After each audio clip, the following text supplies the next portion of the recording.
Sa ganito namin ngayon, umabot yun ng...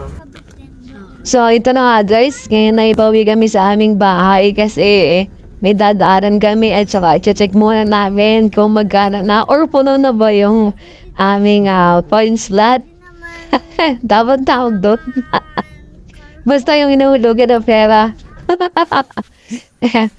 Alis muna What's kami up, dito guys? at saka ito na. Pala namin ni Jam at ito na yung promise ko na ipapakita namin yung coins out namin sa aming computer shop, Jam.